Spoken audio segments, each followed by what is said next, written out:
unsurullah, katullah, sifatullah, wujudullah, af'alullah. La haula wa la quwata illa billah.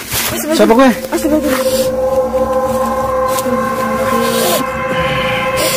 Jangan lupa Subscribe, like, comment, and share. Terima kasih. Assalamualaikum warahmatullahi wabarakatuh. Selamat datang di channel Guru Ridwan. Jangan lupa sucikan hati, tanamkan rasa, lapangkan dada, besarkan jiwa. Salam santun, salam hormat, salam damai, salam kompak, salam budaya, salam seduluran salawase. Saudaraku dimanapun berada, saksikan konten berikut ini dengan bijak dan santai. Selamat menyaksikan. Satrio Piningit, siapa gurunya, berapa banyak gurunya, di mana bergurunya, kapan bergurunya. Saya juga ingin punya guru seperti beliau, saya ingin seperti beliau. Mungkin inilah pertanyaan bagi sebagian khalayak. Rasanya tak mungkin, bila Satrio Piningit menghadapi sendiri segala ujian hidupnya, kesaktian macam apa yang dimilikinya, proses yang bagaimana yang telah beliau tempuh. Pada umumnya manusia haruslah memiliki guru, setidaknya pendampingan dari sosok-sosok yang begitu dihormati juga diandalkan tentunya. Bagaimanapun Satrio Piningit adalah manusia biasa, yang tak luput memiliki kekurangan, bahkan ketidaktahuan, apalagi begitu banyak hal yang harus dipelajari, dan harus tetap siap mempelajari hal-hal baru lainnya, demi bekalnya menata negeri ini kelak. Lalu guru macam apa dan bagaimana yang mendampinginya? Bagaimana mungkin Satrio Piningit tak punya guru? Layaknya manusia biasa, bagaimana cara belajarnya? Dia adalah sang pinilih Satria Pinandita Sinisihan Wahyu. Guru pertamanya adalah jalan hidupnya sendiri, yang harus ia telah dengan sangat hati-hati dan bijaksana. Kisah demi kisah kehidupannya adalah proses pendewasaannya. Layaknya manusia pada umumnya yang tak ingin terjatuh pada lubang yang sama, yang dicermati bagaimana harus menentukan pilihan dan sikap. Guru keduanya adalah alam semesta yang mengajarkannya tentang ketetapan dan kepastian ilahi. Segala hukum induk sebab akibat, segala kasih sayang yang turut melebur dalam kemusnahan.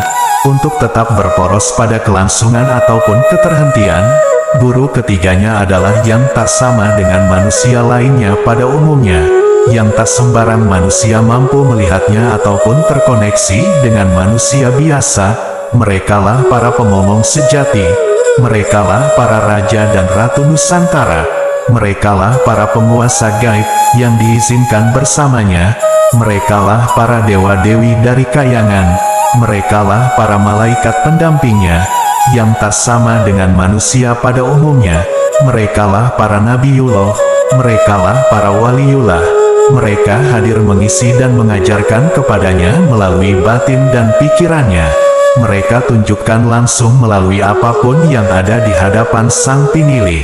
Bahkan tak jarang tertulis pada langit, pada riak air, pada hembusan angin, pada surat-surat Allah, pada segala fenomena, hingga mimpinya dan bisikan kuat di batinnya. Dan tentunya itu semua atas kehendak dan ridho Allah Subhanahu wa Ta'ala. Satrio Piningit, siapa gurunya, berapa banyak gurunya, di mana bergurunya, kapan bergurunya.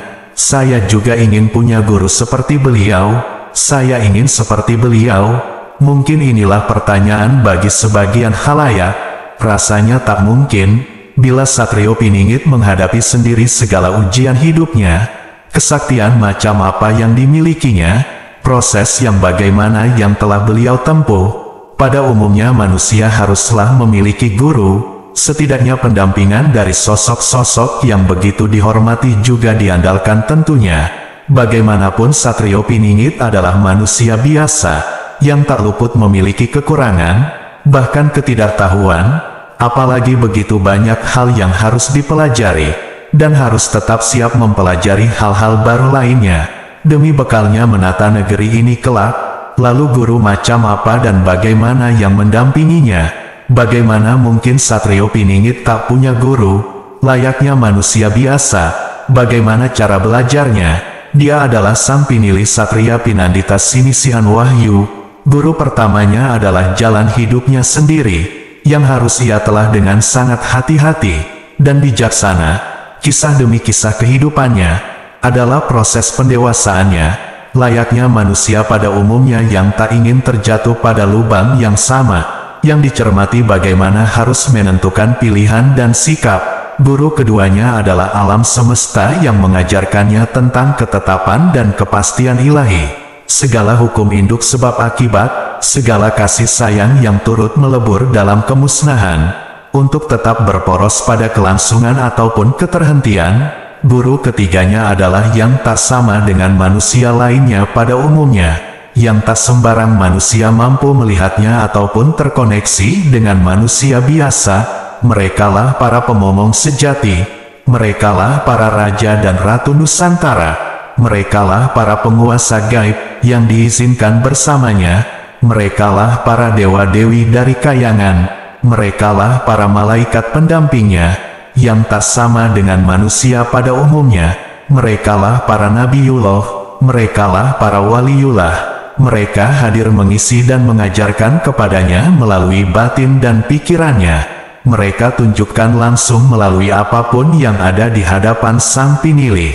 Bahkan tak jarang tertulis pada langit, pada riak air, pada hembusan angin, pada surat-surat Allah, pada segala fenomena, hingga mimpinya dan bisikan kuat di batinnya. Dan tentunya itu semua atas kehendak dan ridho Allah Subhanahu wa Ta'ala. Satrio Piningit, siapa gurunya? Berapa banyak gurunya? Di mana bergurunya? Kapan bergurunya? Saya juga ingin punya guru seperti beliau. Saya ingin seperti beliau. Mungkin inilah pertanyaan bagi sebagian khalayak. Rasanya tak mungkin, bila Satrio Piningit menghadapi sendiri segala ujian hidupnya. Kesaktian macam apa yang dimilikinya, proses yang bagaimana yang telah beliau tempuh. Pada umumnya manusia haruslah memiliki guru, setidaknya pendampingan dari sosok-sosok yang begitu dihormati juga diandalkan tentunya. Bagaimanapun Satrio Piningit adalah manusia biasa, yang tak luput memiliki kekurangan, bahkan ketidaktahuan, apalagi begitu banyak hal yang harus dipelajari, dan harus tetap siap mempelajari hal-hal baru lainnya, demi bekalnya menata negeri ini kelak. Lalu guru macam apa dan bagaimana yang mendampinginya? Bagaimana mungkin Satrio Piningit tak punya guru? Layaknya manusia biasa, bagaimana cara belajarnya? Dia adalah sang pinilih Satria Pinandita Sinisihan Wahyu. Guru pertamanya adalah jalan hidupnya sendiri, yang harus ia telah dengan sangat hati-hati dan bijaksana. Kisah demi kisah kehidupannya adalah proses pendewasaannya, layaknya manusia pada umumnya yang tak ingin terjatuh pada lubang yang sama, yang dicermati bagaimana harus menentukan pilihan dan sikap. Guru keduanya adalah alam semesta yang mengajarkannya tentang ketetapan dan kepastian ilahi.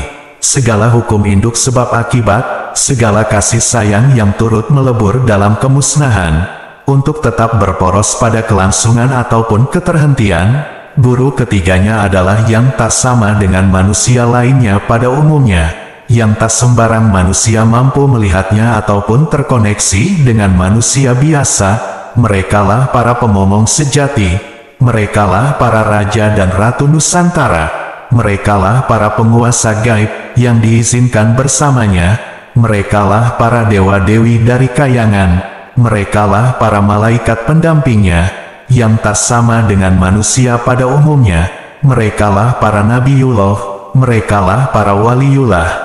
Mereka hadir mengisi dan mengajarkan kepadanya melalui batin dan pikirannya. Mereka tunjukkan langsung melalui apapun yang ada di hadapan sang pinilih.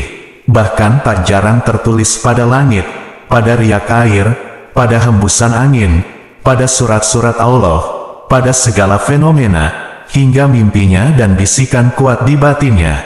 Dan tentunya itu semua atas kehendak dan ridho Allah Subhanahu wa Ta'ala.